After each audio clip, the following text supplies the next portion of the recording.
People is so intellectual, so be with me then.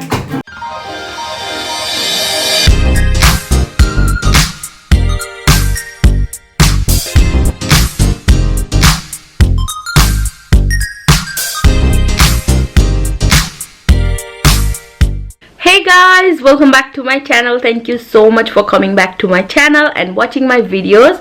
र as you guys can see, म चाहिँ vlog गर्न सुरु गरिसकेको छु र it's been a while हैन मैले vlog नगरेको and it feels so weird but I'm loving it at the same time हैन. It's so nice to be back on this vlogging life I guess, but yeah, like I told you मेरो Q&A को भिडियोमा मैले भनेको थिए म चाहिँ daily vlogs गर्दिन किनभने it is you know too much, एकदमै too much हुन्छ डेली vlog चाहिँ and you have to work, rest and repeat. So त्यही भएर चाहिँ I'm gonna do joint vlog जस्तो गर्छु अबदेखि चाहिँ, like weekly vlog हुन नि सक्छ के हुन्छ I really don't know, तर you know I'm just gonna do it like that. 4-5 वटा vlog include गरेर चाहिँ I will make a joint vlog भयो भने I'm planning to do weekly vlog, तर I'm not too sure हैन जे पनि हुन सक्छ. So stay tuned for that. र आज चाहिँ as you guys can see मैले कपाल यसरी बाँधेको छु र आजकल चाहिँ यसरी नै कपाल बाँध्छु मैले किनभने मेरो कपाल एकदमै लामो भएको छ. सी एकदमै लामो भएको छ. सो आज चाहिँ भयो भने म कपाल काट्छु होला. I'm not 100% sure किनभने मेरो बुढा काममा गएको छ अनि उ छिटो आयो भने म काट्न जाने हो कपाल टाउनमा. सो लेट्स सी के हुन्छ.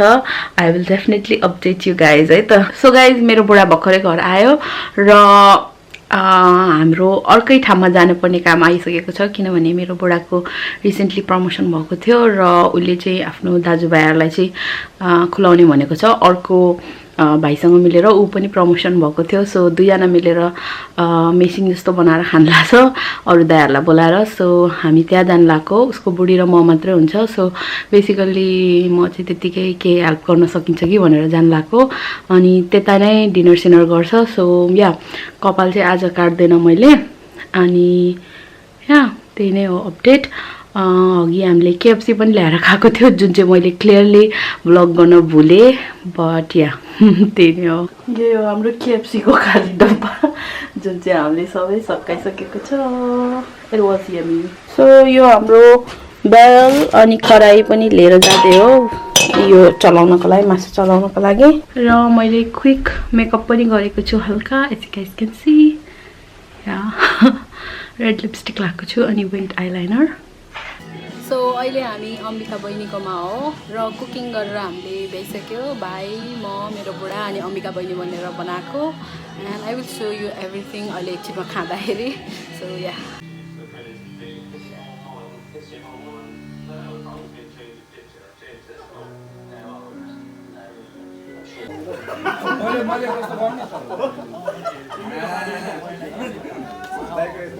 आता हेर्नुको हैन यहाँ रोज खानु पार्नु नि भयो यहाँ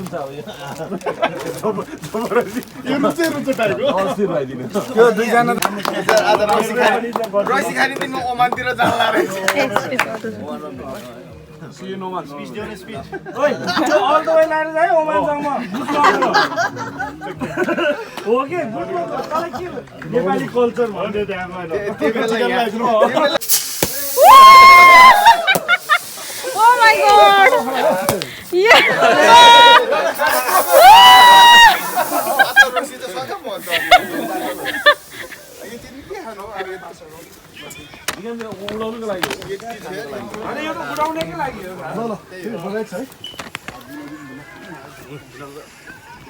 जति बच्चा बच्चा सब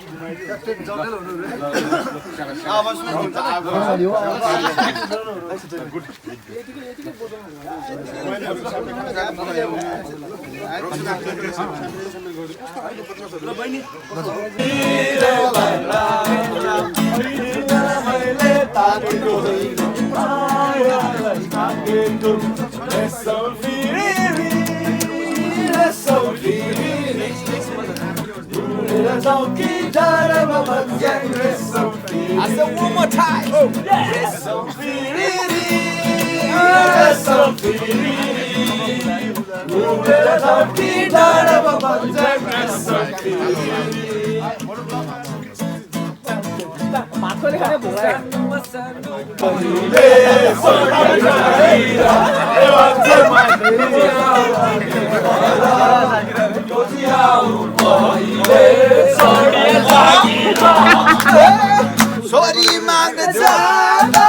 लाइट बाल्नु पर्यो हजुरको लाइट बाल्नु पर्दैन नबालिकन झुक्दै गयो यतिकै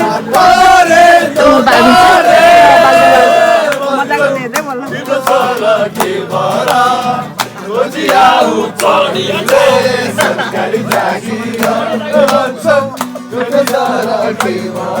अलिक ठुलै भयो जस्तो लाग्छ कि मेरो लागि हो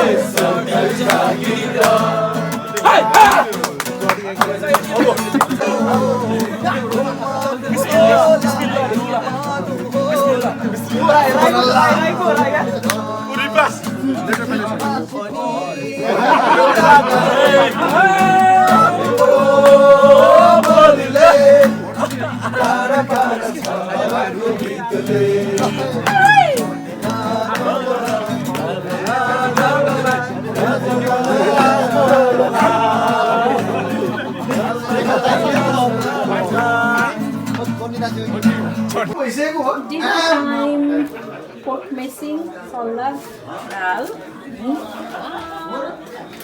Yummy.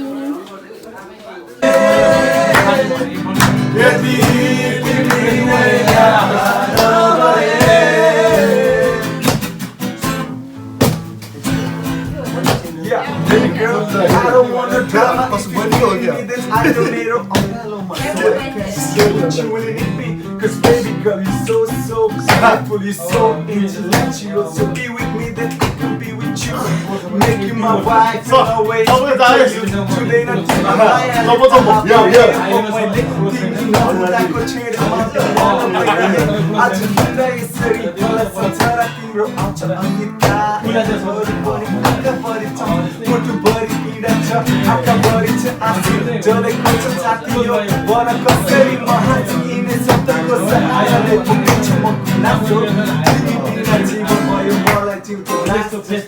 So guys, it's the next day and हिजो चाहिँ एकदमै रमाइलो भयो. We had so much fun हैन रमाइलो भयो. दाइहरुले चाहिँ जे होस् कङ्ग्रेचुलेट गर्नको लागि चाहिँ मेरो बुढालाई च्याम्पियन अनि म र अम्बिका बहिनी अनि अर्को भाइलाई चाहिँ फ्लावर ल्याइदिनु भएको थियो. That was really sweet of them. And check this out guys, this orchid plant is so good. I'm in love. Your pot pani kati cute cha. So thank you so much for ल्याइदिनु भएकोमा र yeah, that's the little update for you guys. आज चाहिँ we are staying at home doing nothing and chilling I guess. So I won't be vlogging that much today. Hey guys, welcome back to my channel. र आज चाहिँ मैले अन्ता दिदी अनि season दिदीको फ्यामिलीलाई डिनर खानको लागि बोलाएको छु. अन्ता दिदी चाहिँ आउँछु भनेको थियो मेरो बुढालाई प्रमोसन भएको कङ्ग्रेचुलेट गर्नको लागि. सो आई थट सिजन दिदीको फ्यामिलीलाई पनि बोलाउँछु भनेर. So we are making some messing tonight अनि हल्का स्टार्टर्सहरु चाहिँ मैले बनाइसकेको छु. So let me show you मैले के बनाएको छु भनेर है त. सो फर माई स्टार्टर मैले चाहिँ राजमाको ड्राई करी बनाएको छु, समोसा बनाएको छु as you guys can see, अनि यो माछा बनाएको छु, अनि यहाँ तल चाहिँ मोलेको अचार छ हैन, अनि यो चाहिँ टमाटरको अचार हो. I don't know if you guys can see very well. मैले यो कागजले छोपेको छु and I don't want to open it and close it again. But yeah, salad पनि मैले रेडी पारिसकेको छु अनि दाल सबै इन्ग्रेडियन्ट्सहरु हालेर चाहिँ प्रेसर कुकरमा राखेको छु. अहिले डिनर खानुभन्दा अगाडि चाहिँ 3 सिटी लाएर पकाउने हो. यो चाहिँ रातो दाल हो. भात पनि मैले यहाँ चाहिँ राखिसकेको छु अनि यहाँ चाहिँ I've made some drumstick. Whoa, भर्खरै बनाएको त्यही भएर एकदम फगी छ. I don't know if you guys can see, but yeah, स्टार्टरमा चाहिँ यही नै हो.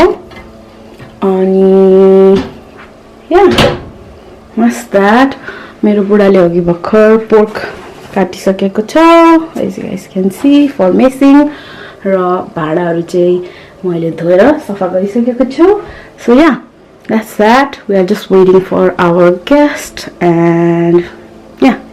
त्यही हो. So hey guys, अहिले चाहिँ हामी उठिसकेको छ र हिजो चाहिँ मैले खासै केही पनि ब्लग गर्न पाएन किनभने we had so much fun with अन्ता दिदी, सितेन दिदी अनि दाइहरु र yeah, I forgot to vlog, but I will show you what they got. खासै केही पर्थेन ल्याउनको लागि, but they did. So yeah, I will show you anyways what they got for me and Babu. Let me show you. So this is what they got. I know they don't have to, but अन्त दिदीले चाहिँ यो whiskey JD बाबुलाई ल्याइदिनु भएको अनि यो candle चाहिँ मलाई Yankee candle and it smells so good. Oh my god. अनि यो चाहिँ सितेन दिदी र दाइले ल्याइदिनु भएको यो चाहिँ अन्ता दिदीले ल्याइदिनु भएको Belgium chocolate. So yeah, that's that. Thank you so much दिदी अनि दाइहरु. That was really sweet of you. खाता पनि ल्याइदिनु भएको थियो. By the way, हिजो त्यो बाबुले चाहिँ आफ्नो सामान यही बिर्सेर गएको रहेछ. टोइजहरु. Check this out. अन्ता दिदीको छोराको हो यो. अनि yeah, everything is nice and clean now. By the way, it was a mess yesterday. अनि आज चाहिँ हामी उता जान लाग्यो उसाकोमा र they bought a new house recently. Oh my god, it's not even focusing. So finally यसको फोकस मिलेको छ. So yeah, for I don't know मैले भने कि भनेन अघि भर्खर, but उषा र दाइले चाहिँ रिसेन्टली घर किन्नु भएको छ हैन. सो हामी त्यही भएर जान लाग्यो उनीहरुको घरमा आज बार्बिक्यू हुँदैछ. So we got the champagne and bits and bobs हैन. अनि यो चाहिँ फ्लावर हो उनीहरुको नयाँ घरको लागि. So yeah, that's that. अब चाहिँ हामी रेडी हुन लाग्यो हो जानको लागि. So yeah, let's go है त.